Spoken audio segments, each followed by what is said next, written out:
Welcome, folks. We appreciate your time. There are more people coming in, so we're just going to give it a little bit of time. But thank you. I am very excited about the topic and about the remarkable group of speakers. So we'll be with you in just a little bit. Thank you so much.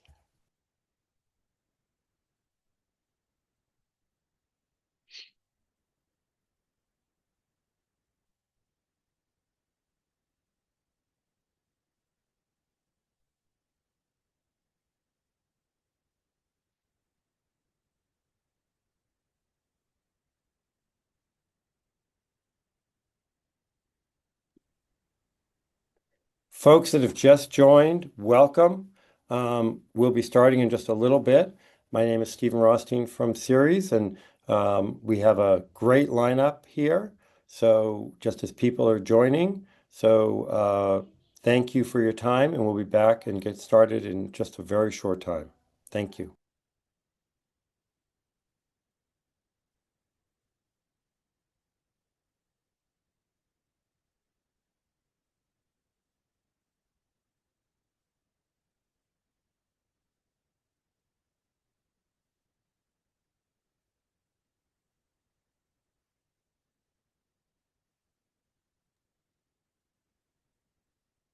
Great. I think we're going to get started.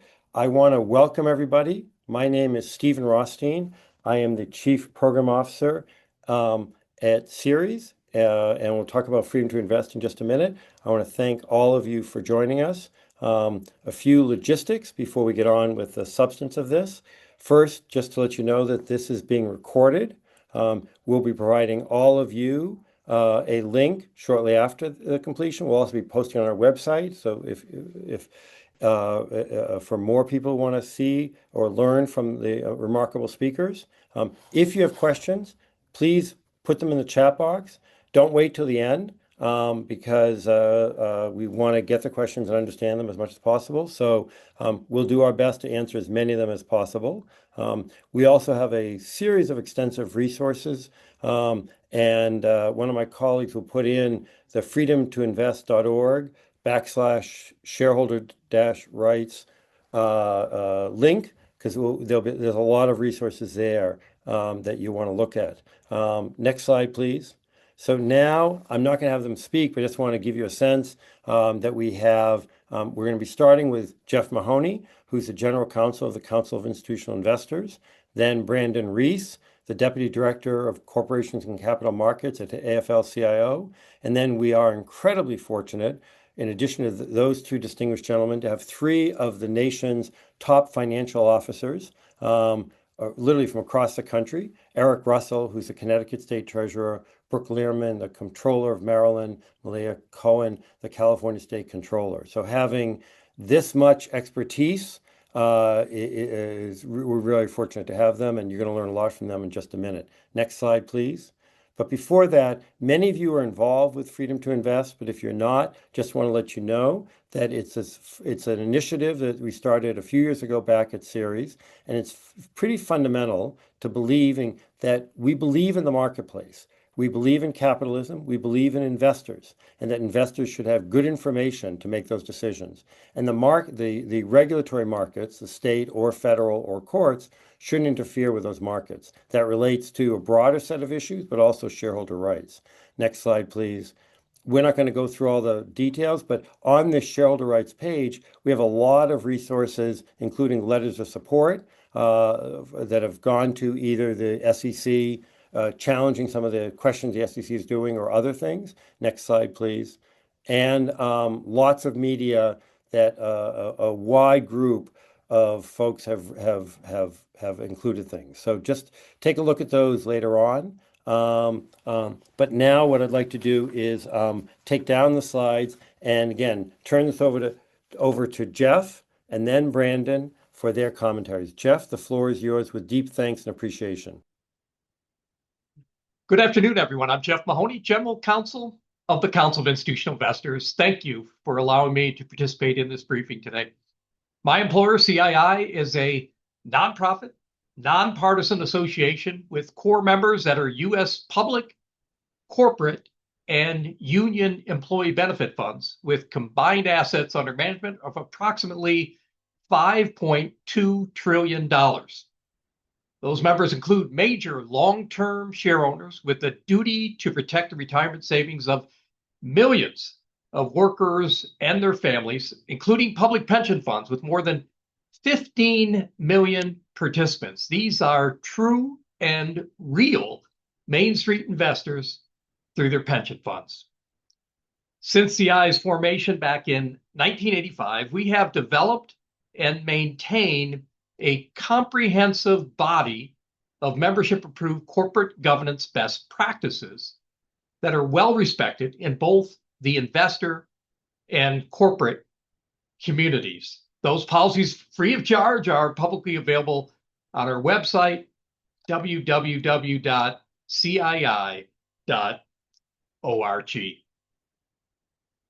And those policies provide a foundation from which CII advocates and educates on matters of importance to our membership.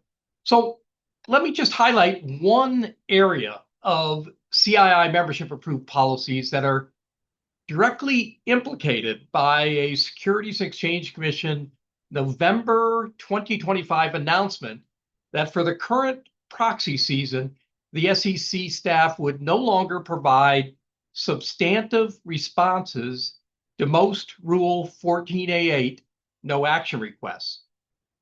As a result of this announcement, the agency in effect stepped back from a role it had performed for the capital markets for decades, navigating swings in administrative priorities to preserve a working mechanism for shareholder voice. The preamble to our membership-approved policies states that CII supports share owners' discretion to employ a variety of stewardship tools to improve corporate governance and disclosure at the companies they own. And the preamble explicitly includes filing shareholder resolutions as one of those stewardship tools that shareholders can use to improve corporate governance. And just last month, CII membership approved an amendment to our existing policy on shareholder participation, which states, quote, "The ability to submit and vote on shareholder proposals is a fundamental right and allows investors to monitor and hold corporate management accountable," unquote. We believe such non-binding shareholder proposals have led to significant enhancements to shareholder rights as well as board accountability. Through these proposals, boards and board leadership have become more independent. Anti-takeover defenses like classified boards and poison pills have become far less common. And majority voting for directors has been adopted widely.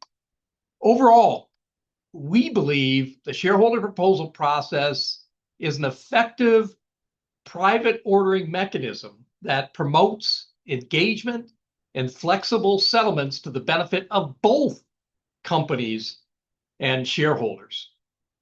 Consistent with our membership approved policies, in a recent letter to SEC Chair Paul Atkins and in 2 in-person meetings with SEC staff, CII warned that the sweeping reduction in SEC staff's involvement in the Rule 14a8 no action process could limit the ability of share owners to file proposals that would otherwise meet the existing requirements of the rule.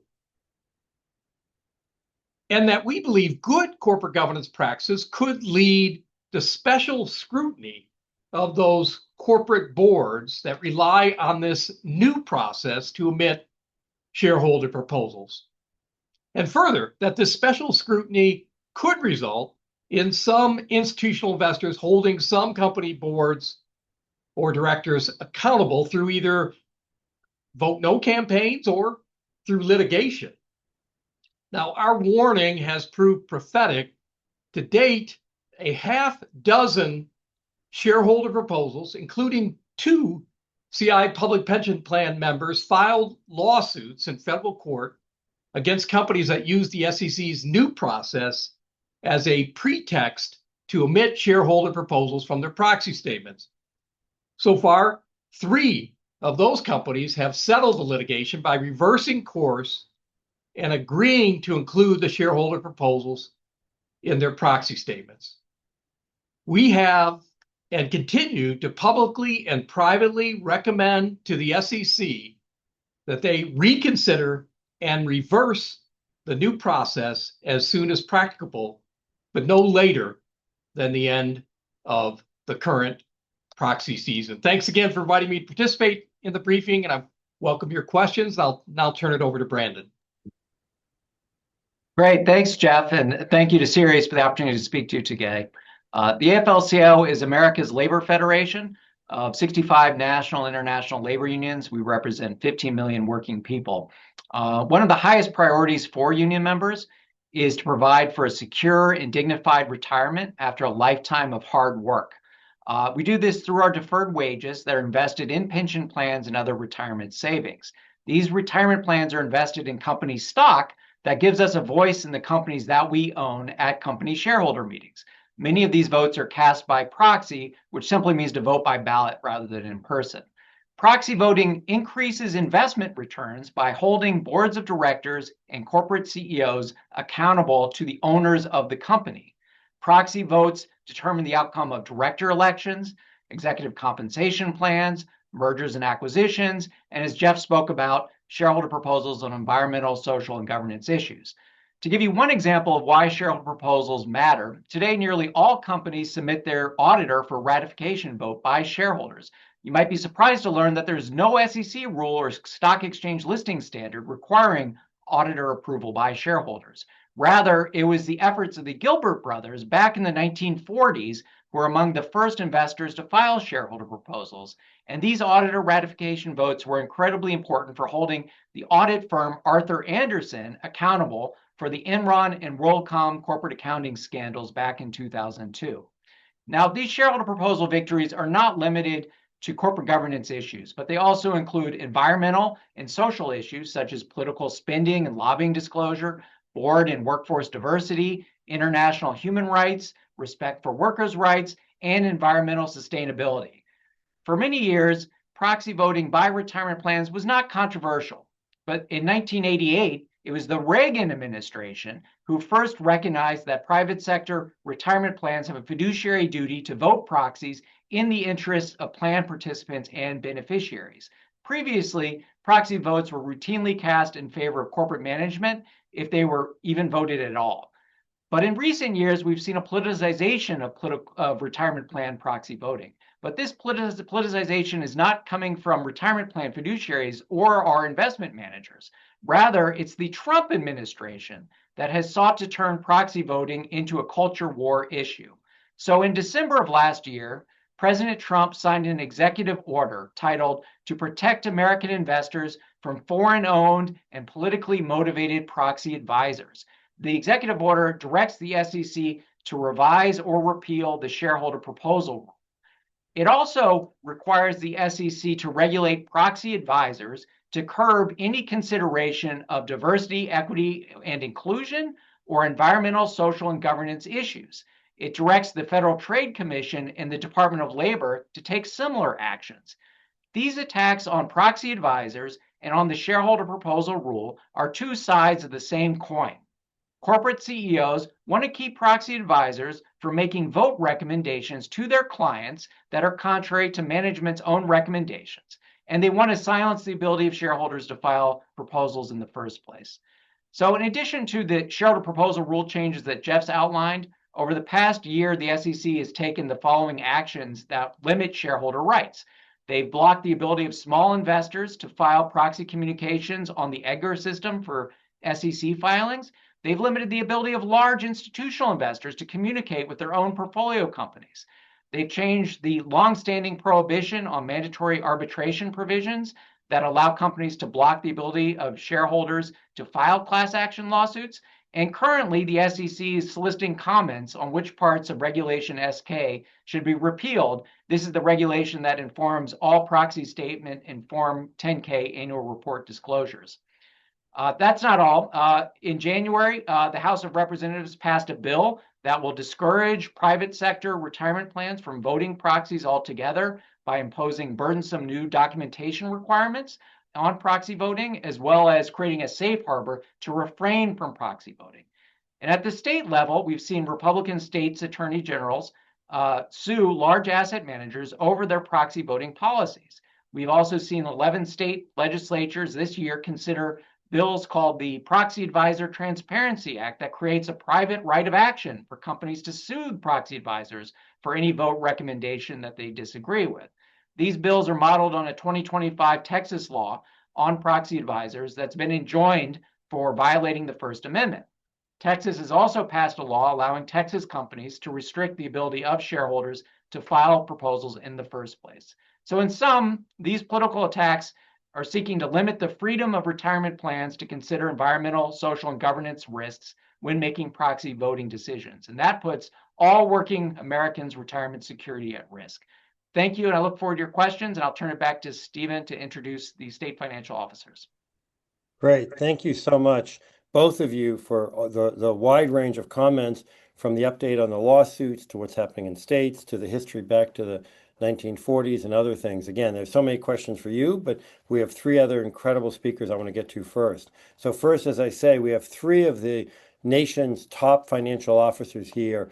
Individually, any one of them would be amazing just to have, but to have three. So I'm first going to turn it over to Eric Russell, the Connecticut State Treasurer.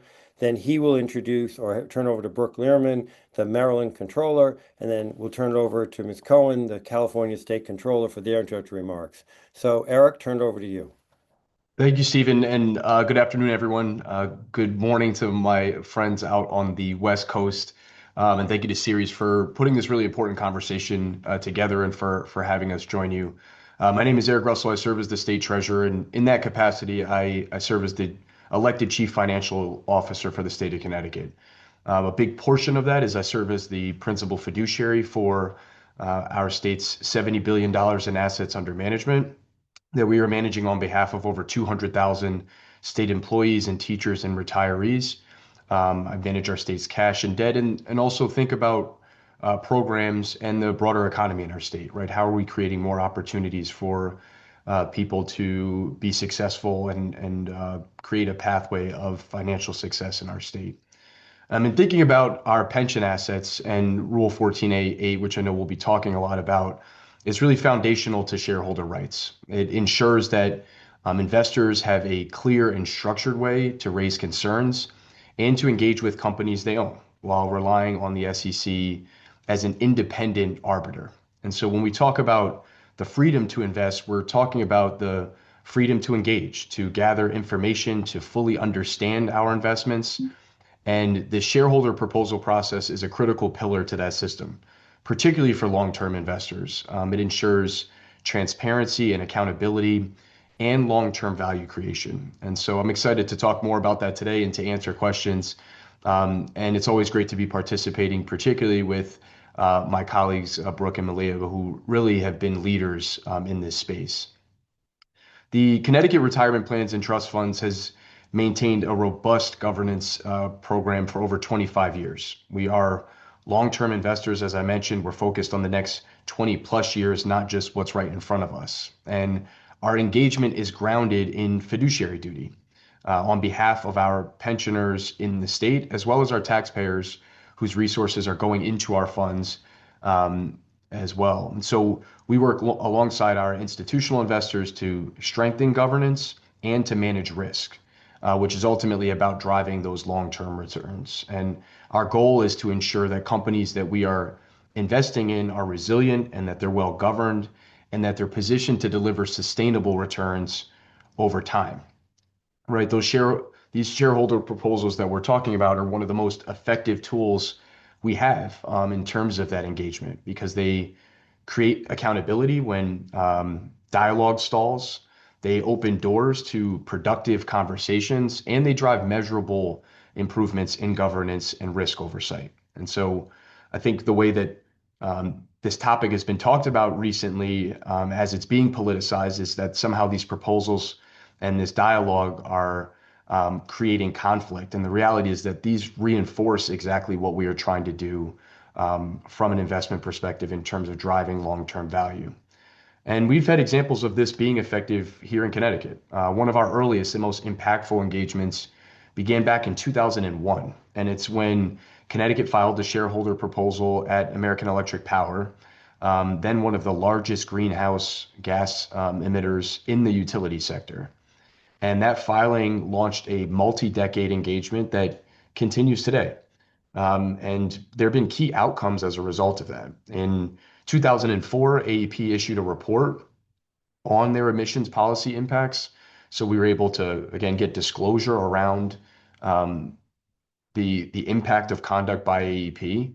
In 2015, that partnership, there was developed a partnership with the Just Transition Fund. And in 2023, AEP closed their Perky coal plant. And so I think this progress reflects sustainable engagement where shareholder proposals and dialogue work together to drive better outcomes for both the company and its investors. And again, this is an ongoing productive engagement that has continued for 25 years as of this summer.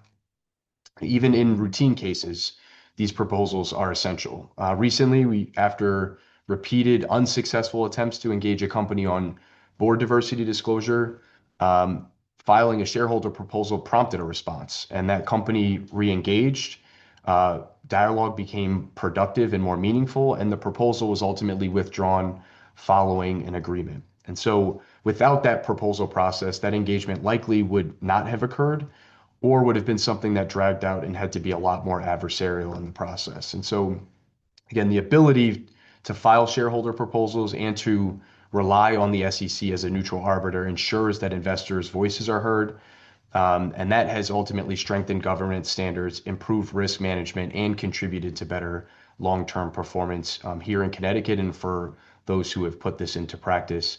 And it ultimately is about protecting that process and understanding that it's really essential to maintaining a healthy capital market. So with that, I will turn it over to my colleague, Brooke from Maryland.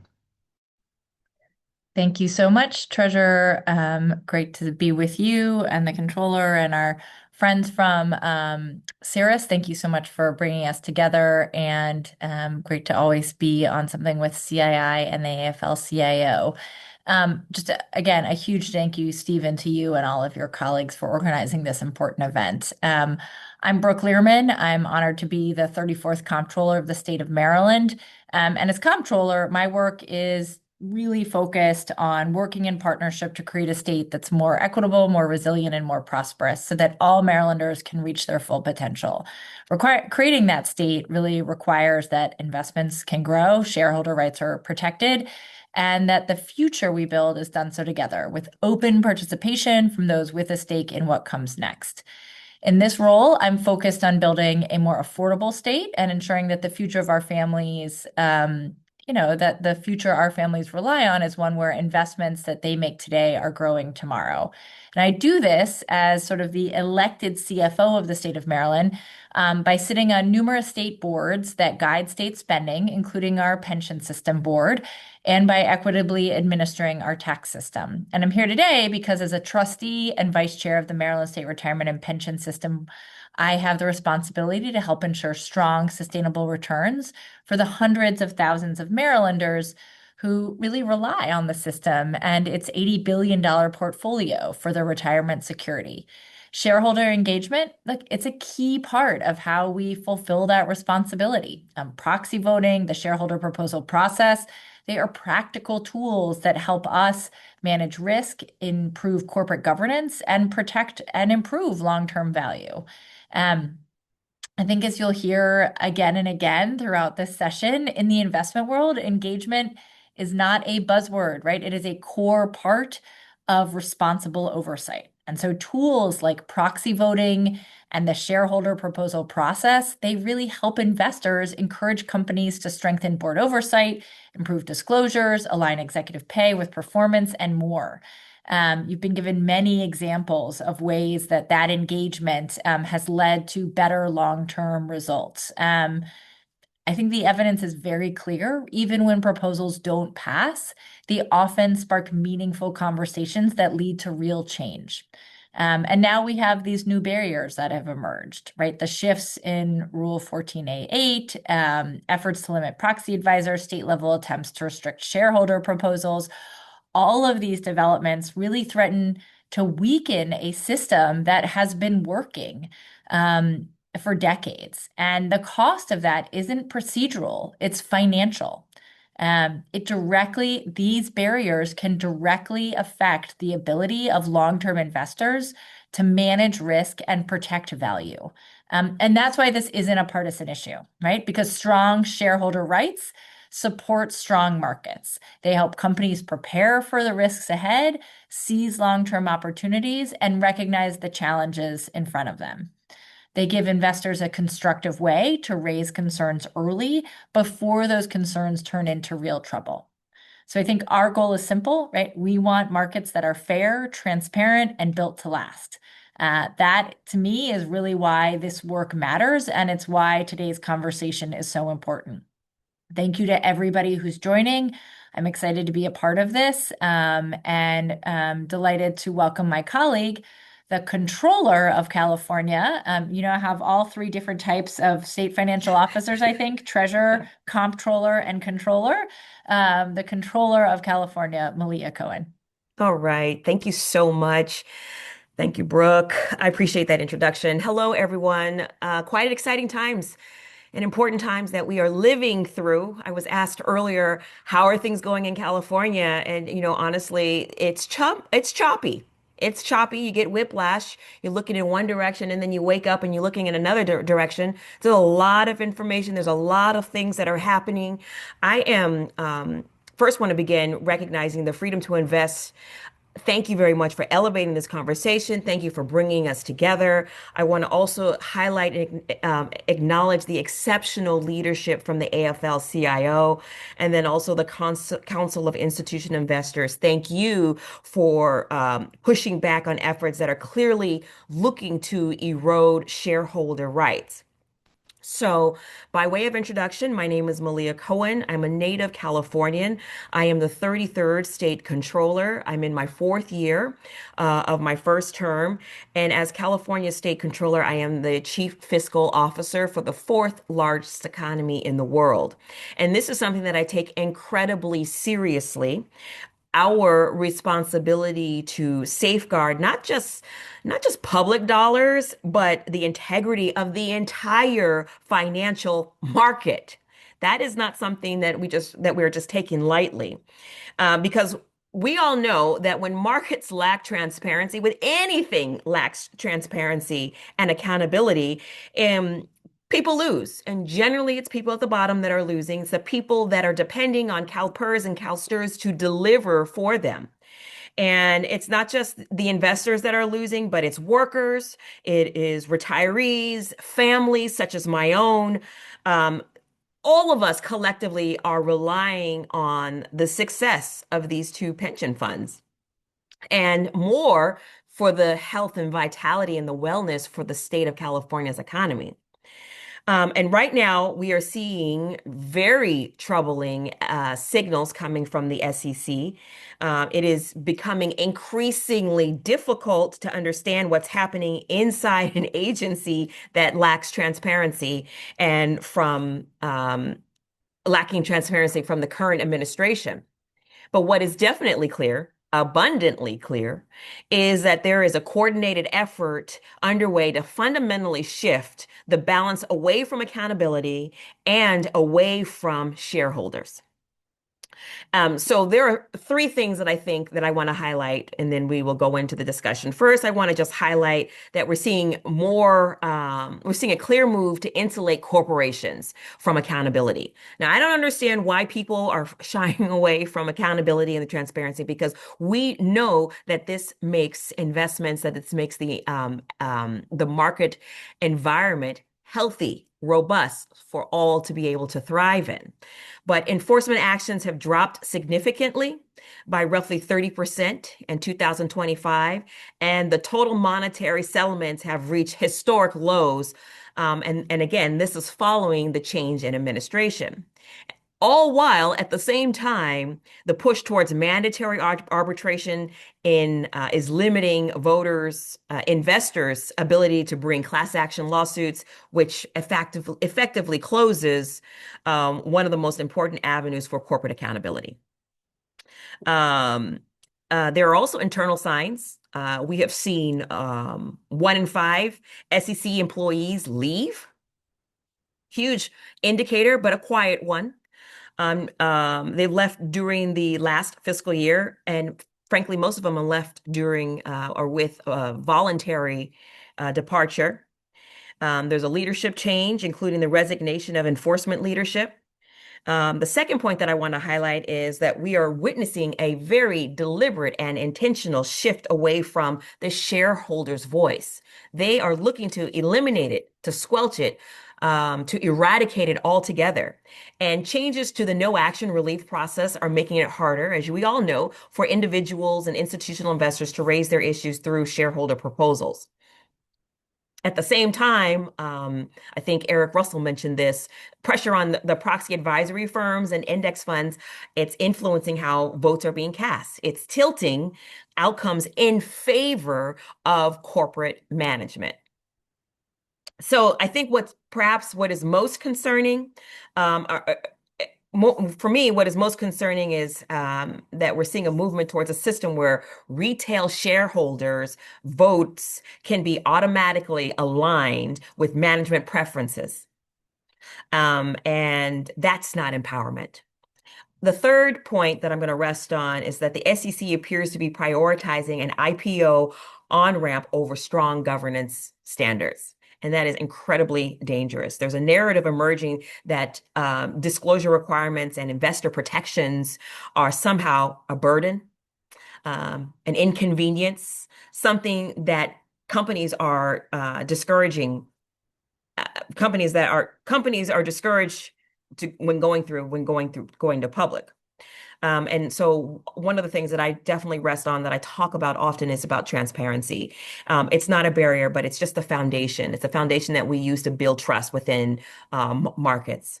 So when you weaken the governance in the name of convenience, you don't create opportunity. What we're actually doing is creating risk. So I am going to rest here. I'm excited to be here and definitely fired up. So I will turn it back over to you, Steve. Thank you very much. Thank you. And you are definitely fired up, you and your colleagues.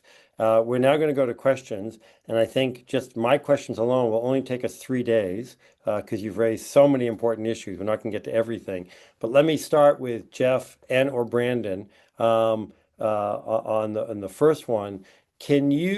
This is a question that came in from the audience already, and again, keep those questions coming. We appreciate them. Can you speak to whether the Atkins SEC no objection policy came as a suggestion of a specific group or lobbyist? In other words, whose bad idea was this? Jeff or Brandon? Jeff, you're on mute. Stephen, very good question. I cannot pinpoint the source of the idea. The explanation given by the SEC staff was because of the government shutdown. They had a backup in registration filings, which they viewed as a higher priority for the SEC staff than the no action process. So that was their explanation for it. And they said they will reevaluate the process at the end of this proxy season. And Stephen, if I could just add, I find it ironic that Chair Atkins would cite the voluminous registration statements for IPOs for reason to stop adjudicating no action requests by the SEC at the same time that he is saying that he needs to make IPOs great again by eliminating the disclosure rules that public companies have long been subject to, and as we anticipate to make it much harder, if not impossible, for shareholders to bring shareholder proposals forward as a way to induce companies to go public. And the reality is, it's my view the SEC chair is seeking to make public companies more like private companies, where they're opaque, less transparent, and fewer shareholder rights. That's not what the public markets are about. The public markets are about investing working people's retirement savings in companies, and we need to have strong investor protections in order to ensure that our investments are sound and prosper over the long term. Yeah, And Stephen, absolutely. I Please, just go add ahead. one more thing where bad ideas come from. In Washington, D.C., bad ideas often come from trade associations. And in this town, there are some trade associations who support this new process.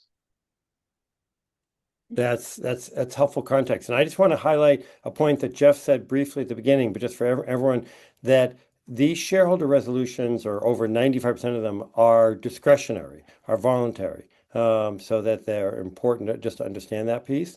One other question to Jeff and Brandon, but welcome the financial officers too, and then we'll shift to those, to the financial officers.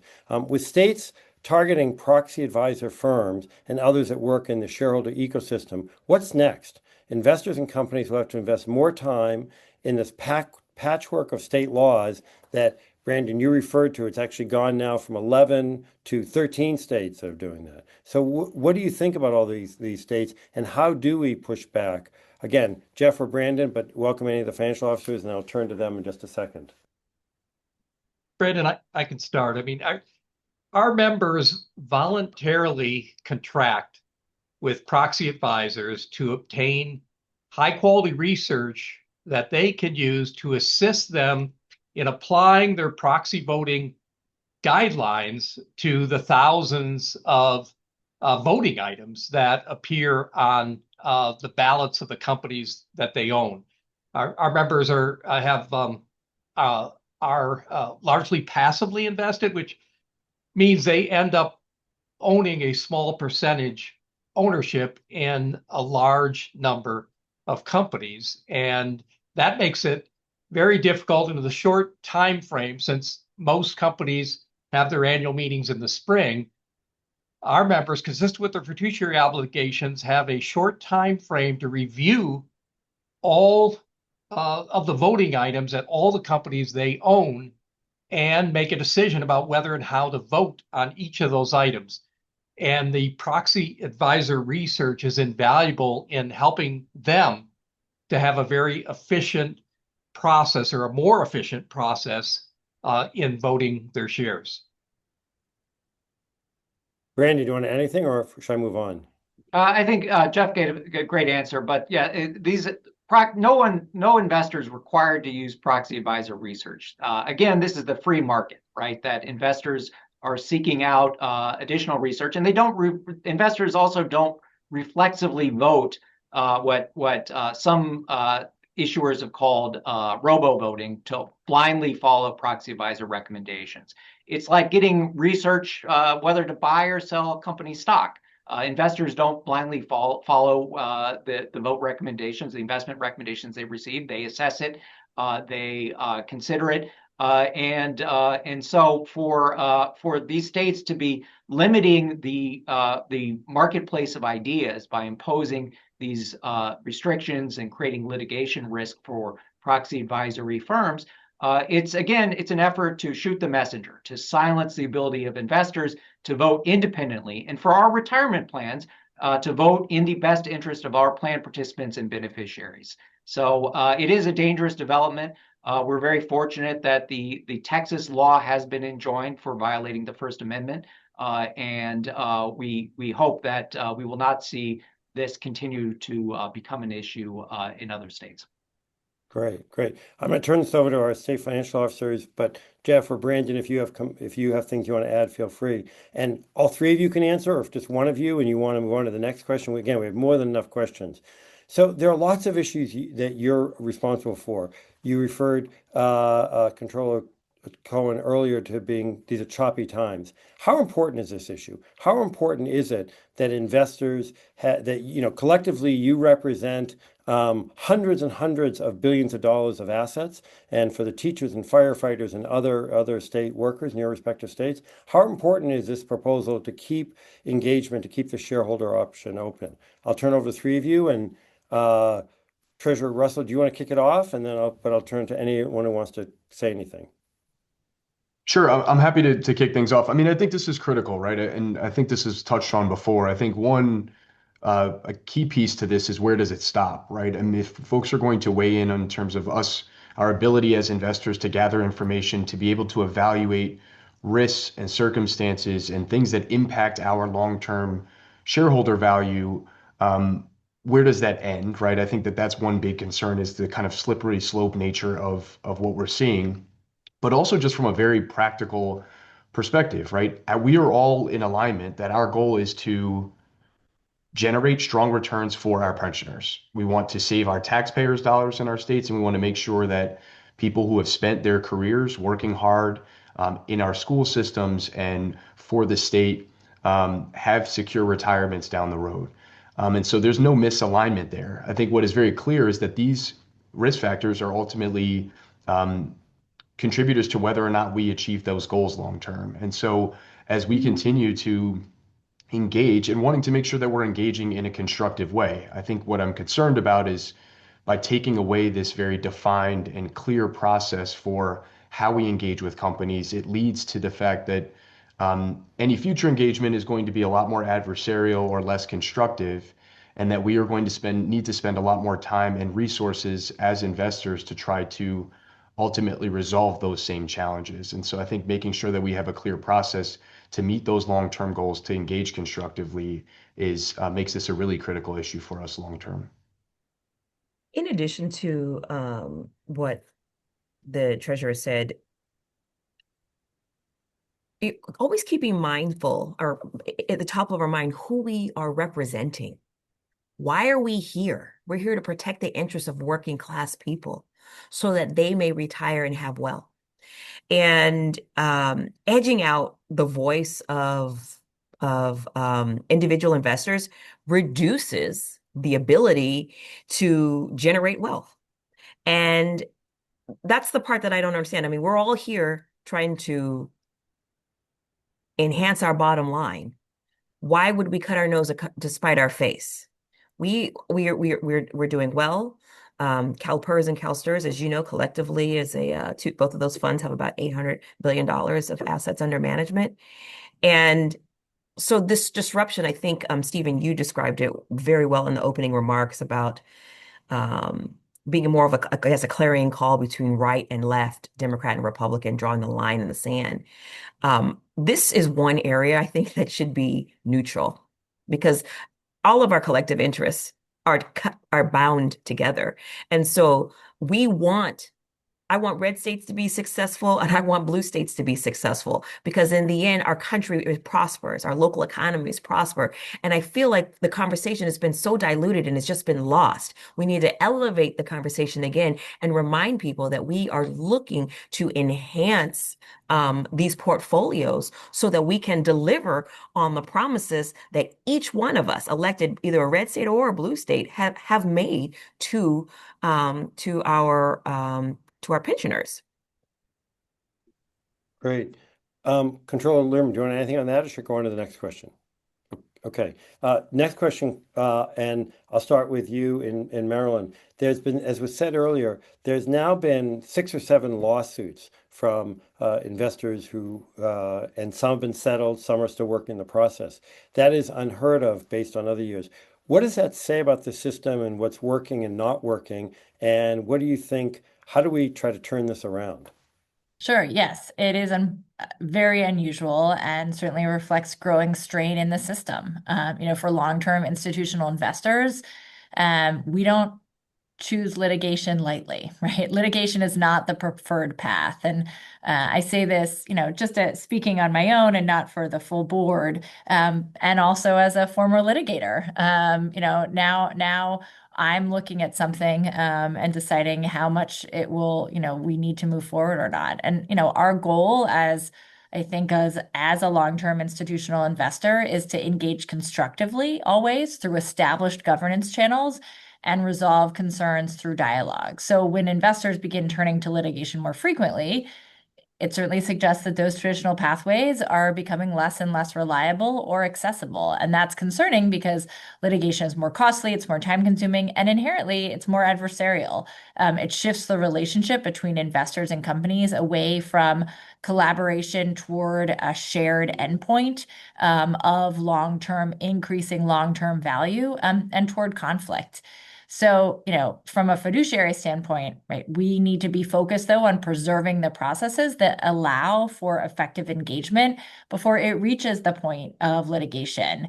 But when it does reach that point, we can't be shy. We have to stand up for our share. We have to stand up for the workers that we represent, and continue to take the actions that are necessary to preserve our rights, and to ensure that we can fulfill our obligations to our workers and our retirees. Great. Do either of you want to add anything from California or connect on that question, or should I go on to the next? I guess I would just say very briefly, and I think Brooke covered this very well, is that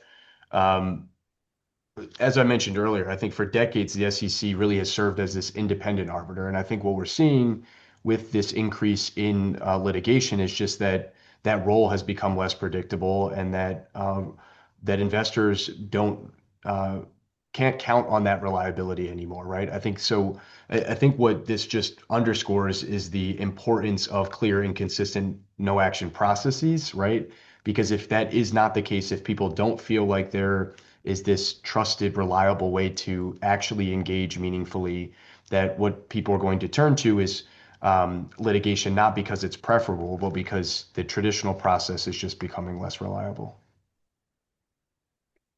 Absolutely. Those are excellent points.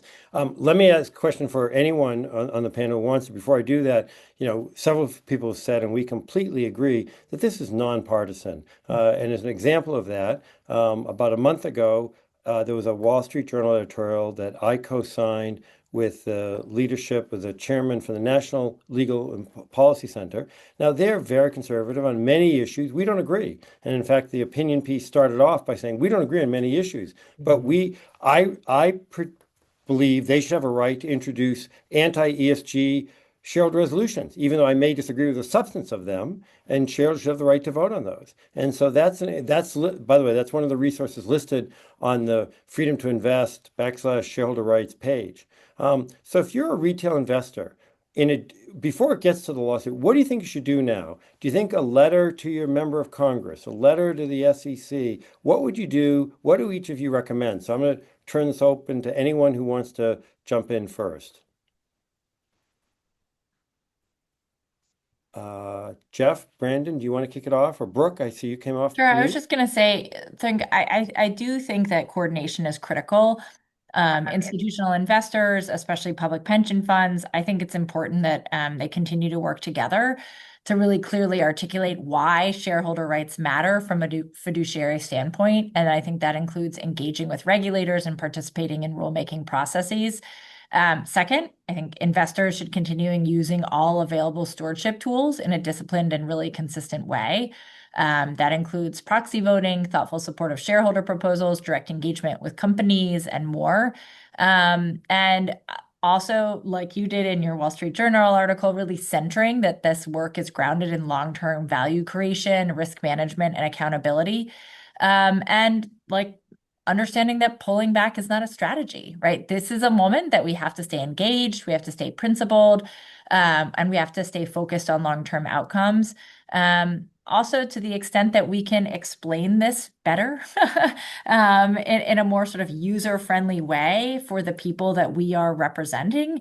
Treasurer Russell, Controller Cohen, and we are all statewide elected officials. So not only, we wear different hats, and I think it's important for all Marylanders, in my case, to understand the risk that this places our pension fund, that this is for our workers when we cannot engage and get the information that we need to stay engaged and understand the risks. And that this is a serious issue that all Marylanders and all Americans should be taking seriously, whether you have a pension or not. I will say pension spending, spending by pensioners, by retirees, is a huge economic driver in all of our states. Those dollars really help propel our states and our economies.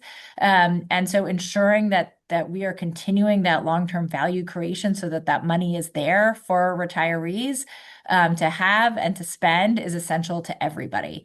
So this is an issue that affects all Americans, whether they're sort of keyed into it or not. And it's to our benefit to work together, with the AFL-CIO, with CII, with one another to raise the alarm. That's great. That's very helpful. I'm going to ask one final question, and then give each of you 1 minute to give a summary comment. And as I know all of our panelists know, but some of the audience may or may not know, that there's a lawsuit that sued the SEC from ICCR and As You Sow, challenging the no action, saying that they didn't follow the administrative procedures. Do any of you want to comment on it, what you think about that lawsuit, what you think the chances are, whether you think it's helpful? I'll turn it over to anyone who may or may not want to comment on that. Does anyone want to comment on the lawsuit? I can quickly comment to say that it appears that the SEC under this administration is, been pursuing a closet rulemaking to essentially eliminate the right of abilities to bring forward shareholder proposals. And that's exactly what the ICCR lawsuit is challenging, that such a rule change has to be done through the notice and comment process of the Administrative Procedures Act.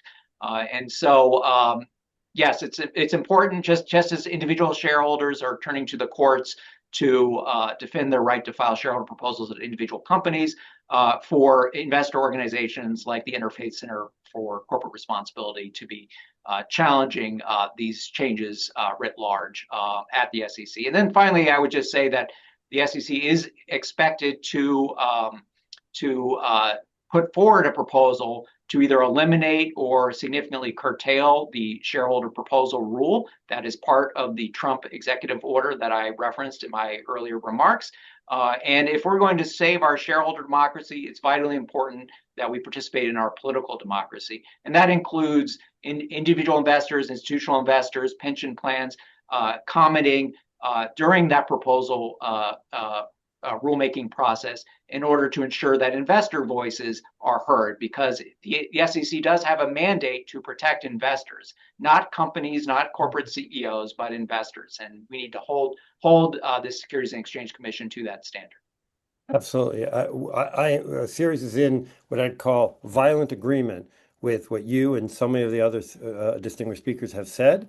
And I encourage everyone who's listening, participating, to, if you haven't already contacted, send a note to the SEC, copy your member of Congress, copy your U.S. Senator, let them know about what you think. That's very important. So again, I'm going to now go back in starting with Brandon, with you, and then Jeff, and then the state financial officers.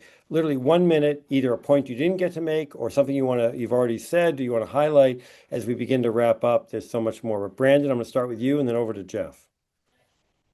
Well, thanks, Ceres, for highlighting this important issue. It's something that many working people, frankly, have not thought about, how their retirement plans are being managed. But the more they learn about it, the more they're upset that our voices as investors in companies is being disenfranchised. That we're the right to vote, in political democracy is a vital inherent right that all people enjoy. And the same is true for shareholders when voting in corporate annual meetings, including on important issues that affect investment returns, as well as the responsible stewardship of corporations. And so I just want to thank you all for your attendance, as well as the leadership of the state financial officers on today's call. On behalf of the AFL-CIO, we greatly appreciate your leadership and stewardship of your respective state pension plans and your voices on this important issue. Thank you. Jeff?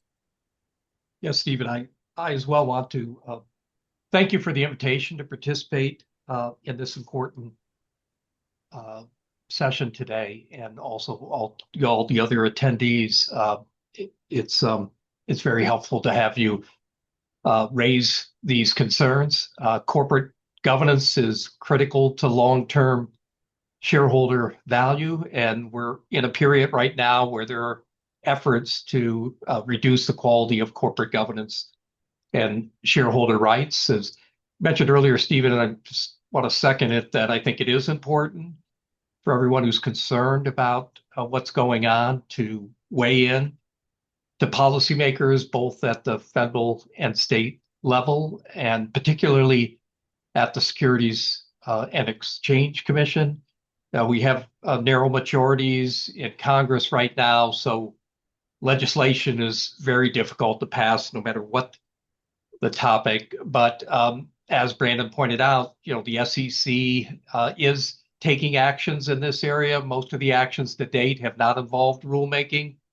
But as Brandon pointed out, they do have a project on their agenda to make changes to Rule 14a8, as well as other areas that are of great concern to those who are supporters of corporate governance and shareholder rights. When those SEC proposals are put out for comment, it's going to be really important for everyone to weigh in with comments. Thanks again for allowing me to participate. Thank you for both. I'm going to turn it over to our financial officers. Start with Brooke in Maryland, and then go to Malia in California, and then to Eric in Connecticut again for a final comment. 1 minute, please. Thank you again, Stephen, and everybody on this call for continuing to beat the drum and to organize. And thanks for allowing me to be part of this conversation. Look, what we've discussed today really comes down to a core principle. As fiduciaries, our responsibility is to protect the long-term financial security of the people that our plan serves. And we can only do that when we allow for perspectives to be shared. Shareholder rights, including proxy voting and the ability to bring forward proposals, are not abstract concepts, right? They are essential tools that allow us to do our job effectively. They help ensure accountability, strengthen governance, and ultimately support better long-term outcomes for our portfolios. So at a time when these tools are facing pressure and backlash, it's really important that we remain focused, I think, on the purpose of those tools. It's not about politics. It's about protecting value and managing risk on behalf of hundreds of thousands of, in my case, Marylanders, right? On behalf of all of our beneficiaries. So for my part, I will certainly continue to engage thoughtfully, encourage our plan to vote responsibly, and work alongside all of my peers and all of you to really ensure that investors remain and retain a meaningful voice in the companies that we own, right? Strong shareholder rights support strong markets, and strong markets are critical to delivering the retirement security that our members depend on. So thank you so much to everybody on this call for your leadership, and I look forward to continuing this conversation and this work. I too want to end on a fairly high and positive note and work hard to remain hopeful. One of the earlier questions was, what are we doing? How do we continue to protect and defend, the way I see it, the positions that we share on this call? And that is through careful discussion, analysis, convening like this, sharing our notes. We talk to each other regularly, formally and informally. We're sharing articles, and like I said, overall, the sharing of information. I do believe that the damage is not irreversible. The current state that we are in right now is not irreversible. We can reverse it. That we need to be mindful about the decision makers and the leaders that we're putting in position. I too also want to uplift a little bit with what the comptroller, not to be confused with controller, comptroller Brooke Learman said about just continuing to elevate this conversation. And the joint letters with highlighting concern, both Republicans and Democrats, saying, hey, time out. We need to really think about this. This is jeopardizing important pension plans. the overall market environment, whether you're an institutional investor, even an individual investor. Like, this is very, very serious. And I do remain hopeful that when a new administration comes to the forefront, that we will see these changes. We will see internal risk tolerance change. Staff is going to change. Staff expectations going to change. Regulatory philosophy is going to change. So we are where we are, and it's an uncomfortable position. I think we need to hold the line, continue to push back, and do what we can with the positions that we're in. And I want to also thank the leaders series in particular for bringing us together. This is important. I want to see more of this.